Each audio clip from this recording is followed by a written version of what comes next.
আমার বচপনে জজবা আসলো না, আমি মাদ্রাসাত পড়িতাম, তখন কষ্ট হয়েছে, বাড়ির বাধা দেওয়া হয়েছে। এরে মাদ্রাসা আইলাম বদরপুর আইয়ার দোকানও আমার মনে আছে একদিন লেখিয়ার মামার ঘরের বাইরের দোকানও বইয়া হঠাৎ কাগজ এখান পাইয়া তোলা লেখা পড়ছে হিসাব। আর একজনে কইলা অমুক এই খেরে বলে তো আমার ফুফুতো ভাই কিতা পড়ে বলে ও মোল্লা হইতো হগুল লোক লইছে বলে দূর কি মোল্লা বানাইতে এখন এই ছেলেটা তো ফরাত বালা দেখা যায়। তোরা পরে গেন আমার আতর লেখা দেখে লেগেছে আইয়া কোথাও ইগুলো খাল দেখা রে তোর নিয়ে বললাম হ্যাঁ আমার বললে না রে অমুক নামটা আমার বেশ কইয়েন না রে এই ছেলেটারে কখন আমার সাথে ভর্তি করা যায় না রে, এত গুড হ্যান্ড রাইটিং এগুলো না না না এগুলো মোল্লা না বাদে বাধা খাওয়া লাগছে রে ভাই। তুয়া ফোড়াত বালা কোন বা গরু আর ধরো এমন কিছু নাই,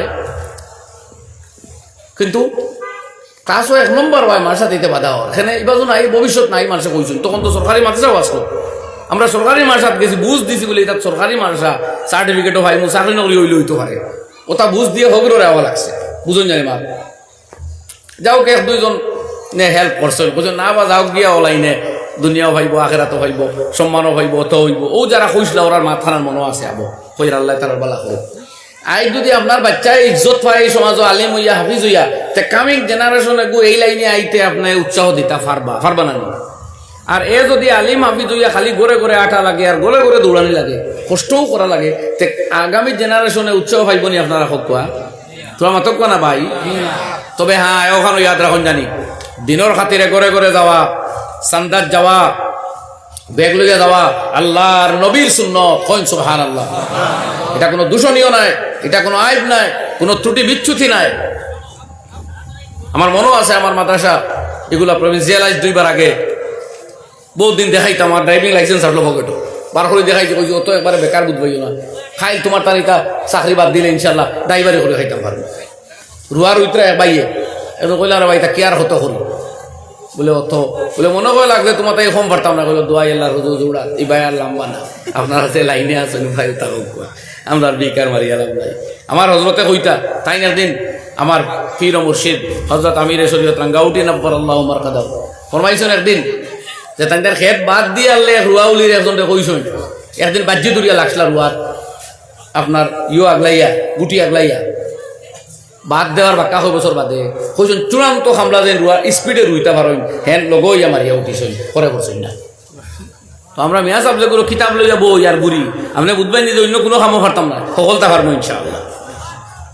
ইঞ্জেকশন স্যালাইন মারাও পারি শিকিছি নিজের জরুরত করাইতাম পারি দোকানও বইতাম না লাইসেন্স নাই কিন্তু আমার প্রয়োজন আমি মিটাইতাম পারবো আলহামদুলিল্লাহ ঘরের প্রয়োজন মিটাইতাম পারি ড্রাইভিং পুরা পারি লাইসেন্সও আছে। এখন তো ভাই ব্যস্ত হয়ে গেছে এখন তো ইমামতি তো রাখতো নাই ড্রাইভারি তো রাখতো নাই কোনটা তো রাখতো নাই কারণ ওবাই আছি এঙ্গেজ আর বিয়া লইলে হয় ফোড়া নিয়ে নাইলে ওয়াজ এক খাম তো আছে নাইলে তফসির থাকে সেইদিনও আইলে তো আপনারা আর ওয়াজ করেন না ওই দিনও যে জানুয়ারি ফেব্রুয়ারিত কিতা যে বুঝছই আল্লাহ জানো আরো বড় বড় মসজিদ ইটা জায়গার ধরেন জানুয়ারি ফেব্রুয়ারিতে ওয়াজ করতাম কারণ এটা ড্রাই সিজনের দরকার। কিন্তু মসজিদের বড় বড় মসজিদের ওয়াজ এটা জুন জুলাই মে খরক করা কোনো অসুবিধা হইব না হয়ে যায় আস্তা বছর দিনের কথা চলক না তারাও দৌড়াইবা কিন্তু সেই সিজনও বন্ধ থাকে অফ থাকে। যাই হোক ভাই হল তোরা মাত্র আমরা ঘুরে যাই তো আলিম ওলামা আমার হঠাৎ কোনো ত্রুটি বিচ্যুতি হইলে আপনারা মাফ করবা ক্ষমার চোখে দেখবা লালস কোনোদিনও মকসুদ নাই কিন্তু আপনার সোসাইটির ভাই চাওয়া লাগবা আজকের ফাইন্যান্সিয়ালি মানুষের থিঙ্কিং কেন। এক সময় আসলো ফ্রি স্কুল গভর্নমেন্ট স্কুলে মানুষে পড়াইছে না হয়েছে না না আমার খেত করতো হচ্ছে করছে না আজ বাড়ির দ্বারা সরকারি স্কুল তুই প্রাইভেট স্কুলে পড়াইতো করি আর এখানে বাড়া যারকে মানুষ যখন সোসাইটির থিঙ্কিং চেঞ্জ হয়েছে এই মুহূর্তে আবু আপনি ওয়াজ নসিহত করিয়া খালি মানুষের পড়াইতে পারবেন কোনো তারা ফাইন্যান্সিয়ালি একটা অবস্থা দেখানি লাগবো সমাজে বুঝলেন আমি কিতা হইয়া এই গভর্নমেন্ট মাদ্রাসাগুলো প্রায় 70 বছর চলছে এর বাদেও কজন ইঞ্জিনিয়ারে টান হওয়া গভর্নমেন্ট মাদ্রাসা দিছই না কদাচিত কজন ডাক্তারে টান ছেলে গভর্নমেন্ট মাদ্রাসা দিছই সরকারের বহুত ফেসিলিটি পাইছে তবুও দিছই না। আর যখন এই ফেসিলিটিও নাই তখন কজন দিব আর বালা এরা বালা হরুতা দেনাতে তো বালা মাথা আইতো নাই মুফতি সাঈদ আহমদ পালনপুরীর মতো মাথা হযরত মাওলানা মুফতি সালমান মনসুরপুরি এর মতো মাথা মুফতি শাব্বির আহমদ কাসেমি খালিদ সাইফুল্লাহ রহমানি আবুল হাসান আলী নদভী এই জাতীয় মাথা কোটা আইব সমাজে এবার আসামর জমিনেও বাসা বাসা মাথা দেখুন আপনারা দেখো কেন এই জাতীয় মাথা কোটা আইব আর এর লাগে আমরা সোসাইটি থিঙ্কিং বদলানি লাগে আল্লাহ আমরা আপনার তৌফিক দেব, সহি সমঝ দেব, খুব আল্লাহুম্মা আমিন। তোরা দুরূদ পড়ি, সাল্লাল্লাহু আলা মুহাম্মদ সাল্লাল্লাহু আলাইহি ওয়াসাল্লাম।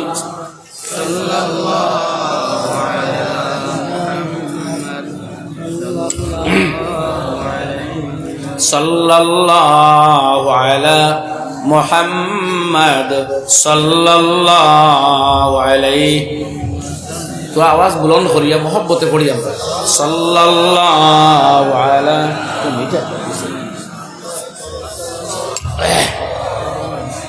বেশি সাল্লাল্লাহু আলা মুহাম্মদ সাল্লাল্লাহু আলাইহি ওয়াসাল্লাম। ভাই হলার বুজুর্গ হল, আমি আয়াত পড়িছিলাম আপনার সামনে। আল্লাহ রাব্বুল ইজ্জত ওয়াল জালালে তান হাবিব মুহাম্মদ মুস্তাফা সাল্লাল্লাহু আলাইহি ওয়াসাল্লাম রে ফরমাইতরা, ওয়া আমুর আহলাকা বিসসালাতি ওয়াসতাবির আলাইহা। আপনার পরিবারদের নামাজের হুকুম দেন আর আপনার ধৈর্যের সাথে এর উপরে প্রতিষ্ঠিত থাকেন। তো আমরা নিজের বেটি বাগনি মেয়ে স্ত্রী আওলাদ সবরে নামাজি বানাইবার ফিকির করতাম। ও প্রসঙ্গে আমি বিভিন্ন মাত যাইতে যাইতে বহুত দূর হয়ে গেছি গিয়া। আপনারা কিছু মনে আছেন কথা নাই? আলহামদুলিল্লাহ।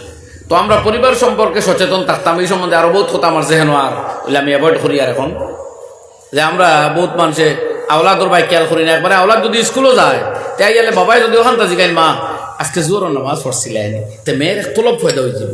স্কুলের চেষ্টা করবো পরিবার পড়ে না তো বাড়িতে আনা কইয়া পয়লা নামাজও যাইব, তাই করি না? শুধু বাবার এই জিজ্ঞাসাটায় মেয়ের চরিত্র ভালো হয়েছে, শুধু বাবার এই জিজ্ঞাসায় তার ছেলের চরিত্র ভালো হইব। ছেলেরা জিজ্ঞাসা জানি, বাবা তুমি গেছলাই 2টার সময় আর এখন 7টা, আসর মাগরিব 2 গেছে মাঝে নামাজ পড়িস বাবা, একবার জিজ্ঞাই না।